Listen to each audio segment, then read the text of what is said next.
Veterans Home of California at Yountville is the largest and oldest home for veterans in the United States. The home is picturesque, and the members are proud of their service to our nation, and they're proud to call the Veterans Home of California at Yountville their home. Now for a few moments, let's step through the lens of the camera and meet a proud member.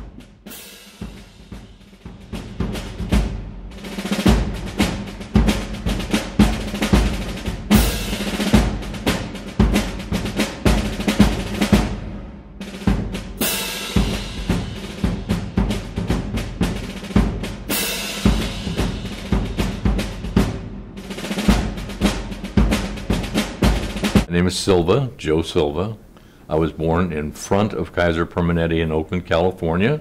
We were living in Berkeley, California at the time. I'm from the East Bay and have always lived in the East Bay area. My date of birth is 10/17/37, October 17th, 1937.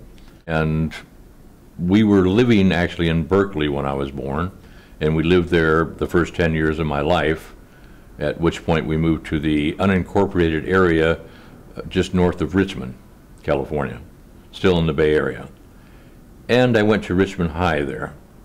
I was a quiet student. I was awkward and shy like a lot of us were.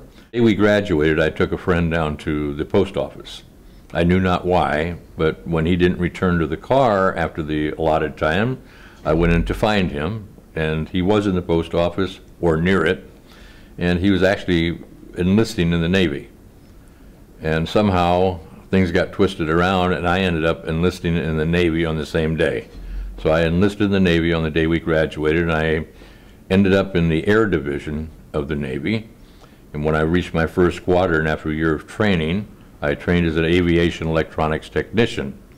However, being the youngest, the newest in the electronics shop, when they needed help in the radio shack, I was transferred to the radio shack, where ironically we were not allowed to work on the radios. We could operate them, we could handle confidential materials, we did a lot of things, except we did not get to work on the radios. So I spent 3 years of active duty actually working with nothing to carry forward after I got out of the service.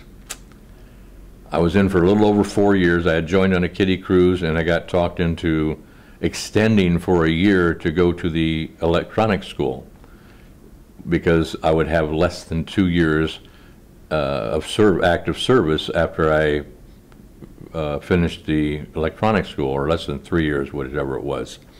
Ironically, within a year after I completed that electronics school, they had a draft in the Navy for the first time in history, I believe, and they ended up allowing those guys to go through that electronics school who had less than a year when they finished that school.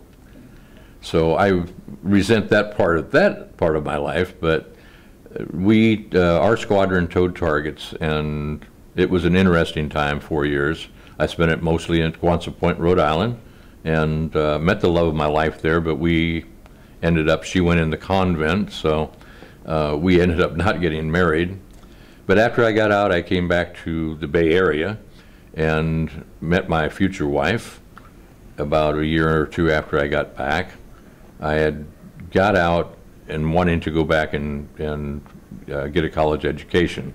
I started at community college and ended at community college. I went to community college until I was in my late 60s and never went on to a 4-year institution. So I have a lot of credits, cumulative. I have over 17 years of college, but not a college degree. My wife and I had one child, and he was born just about the time that President Kennedy was assassinated. My wife had 3 children from a previous marriage, and I've lost contact with them upon our divorce. We were divorced after 5 years, and I've also lost contact with my wife and my son. I had two brothers and two sisters when I was being raised, and my older sister, a year older than I, passed away at the age of 66. My two brothers, who were 10 years and 15 years respectively younger than I, both passed away at their age of 59. And so I'm happy to have survived to 75. I have one sister remaining. She is now, she's 7 years younger than I, so she would be about 68 years old. I've been a member of the home now since March 11th of 2009. And mainly what I do here is work on the computer. I play a little golf during the warm weather. I do a little bowling now that they've reopened the bowling alley, which was only 2 or 3 weeks ago, but I've already bowled a few lines there. And mostly I socialize. I have been trying to make all 3 meals during the day, just to socialize. However, now that I have a private room, after 3 years and 9 months, I suspect that I will go to the dining hall less often and work more often on my project that I have been working on for over 30 years, which is trying to establish a web presence for testing and tutorials for K-12 students. Would I recommend this home to other veterans? I would. For most people, the home is a satisfactory solution. I do have a couple of things I don't like about it. The first being the right to privacy. I'm a private person. I've lived alone most of my life, and I do resent what I call the bang and barge policy they have regarding privacy. Seems like everybody have a right to be in your room except you. We've also lost the right to bear arms. Ironically, I find that we, who went and bore arms for the country, are now no longer allowed to possess or to hold arms. This concludes our narrative. The military is certainly proud of your service in the Navy. The home is certainly pleased that you are a member of this home, and I want to take time to tell you how appreciative I am of you spending a few minutes on this narrative. You're welcome. The home is proud to serve our military family, and our members are proud to have served our nation. May God bless the Veterans Home. May God bless our veterans, and may God bless the United States of America.